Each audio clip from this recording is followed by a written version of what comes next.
Hello bachcho, let's read this question. The question says two cells each of EMF E and internal resistance R1 and R2 respectively are connected in series with an external resistance capital R. The potential difference between the terminals of first cell will be 0 when R is equal to.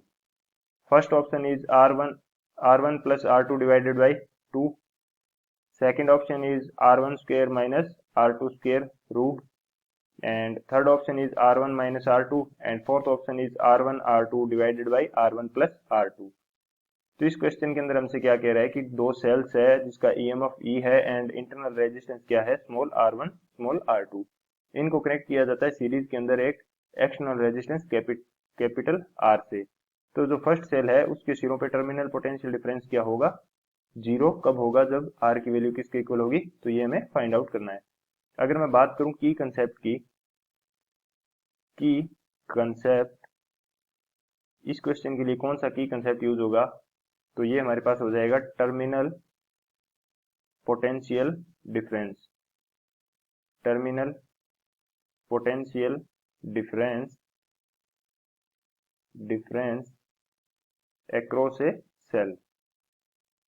Across a cell, एक cell के across terminal potential difference की value क्या होती है, ये हमारा हो जाएगा की कंसेप्ट। यदि टर्मिनल पोटेंशियल डिफरेंस को मैं शो करूं V से, which is equal to E minus I R. E यहाँ पे EMF ऑफ द सेल है एंड I उसके अंदर से जितने करंट पास हो रही है उसकी वैल्यू है and small r is the internal resistance of the cell. तो इसकी कंसेप्ट की हेल्प से हम लोग इस क्वेश्चन को सोल्व करेंगे। अब अगर मैं बात करूं सॉल्यूशन की, तो केस मेरे को क्या दिया है कि ये मेरे पास एक सेल है एंड ये इसका इंटरनल रेजिस्टेंस R1 एंड ये मेरे पास सेकंड सेल एंड इसका इंटरनल रेजिस्टेंस R2। इसको कनेक्ट किया गया इन दोनों को एक एक्सटर्नल रेजिस्टेंस कैपिटल R से। ये हमारे पास क्या हो गया, कैपिटल R। ये कैपिटल R है, इसका EMF क्या है E, इंटरनल रेजिस्टेंस क्या है R1, इसका EMF क्या है E and capital resistance internal resistance क्या है स्मॉल r2। तो हमें दिया गया है कि फर्स्ट सेल के सिरों पे जो पोटेंशियल डिफरेंस है टर्मिनल पोटेंशियल डिफरेंस वो जीरो कब होगा। तो अगर मैं लिखूं कि फर्स्ट सेल के लिए मैं इसको शो कर देता हूं V1 से, तो इसकी वैल्यू मेरे पास क्या आ जाएगी, इसका EMF क्या है E minus I R1 and अब दोनों सेल्स है इनसे करंट क्या पास होगी I, क्योंकि ये सीरीज के अंदर है एंड ये रेजिस्टेंस भी क्या है सीरीज के अंदर, तो इससे भी करंट I पास होगी एंड सेम करंट क्या है सेकंड सेल से भी पास होगी। सीरीज के अंदर क्या है करंट सेम रहती है। ये हमारे पास होगी फर्स्ट कंडीशन। फर्स्ट कंडीशन के अंदर बोला है कि टर्मिनल पोटेंशियल डिफरेंस होना चाहिए जीरो। तो अगर मैं V को जीरो कर दूं तो ये हमारे पास आएगा E माइनस आई R1। तो यहाँ से E की वैल्यू किसके इक्वल आ जाएगी, E की वैल्यू आ जाएगी I R1 के इक्वल।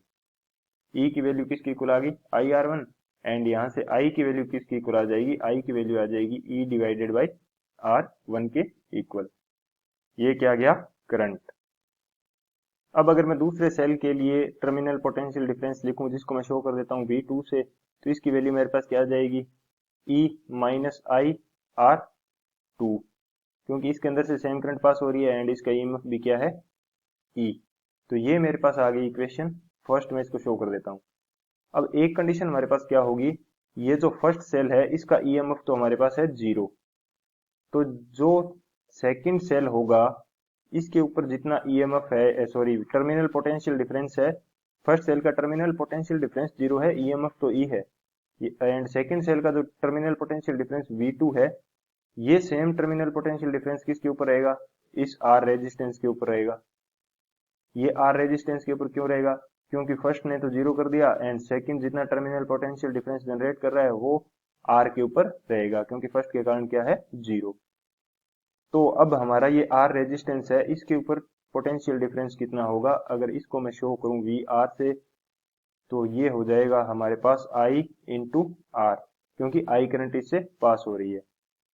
ये मेरे पास होगी सेकंड इक्वेशन एंड जो V2 की वैल्यू है ये मेरे पास रहने वाली है VR के इक्वल, क्योंकि फर्स्ट के कारण जो टर्मिनल पोटेंशियल डिफरेंस है वो है जीरो। तो अब इन दोनों को मैं क्या कर देता हूं इक्वल, तो आई आर मेरे पास किसके इक्वल हो जाएगा E माइनस आई R2 2 के इक्वल। एंड आई की वैल्यू हमारे पास क्या है, आई की वैल्यू है हमारे पास E डिवाइडेड बाय, आई की वैल्यू हमारे पास क्या है, E divided by R1, E divided by R1 into R which is equal to E minus E की वैल्यू, आई की वैल्यू है E divided by R1 and ये ऊपर R2। तो यहां से E सभी में कैंसिल आउट हो जाएगा।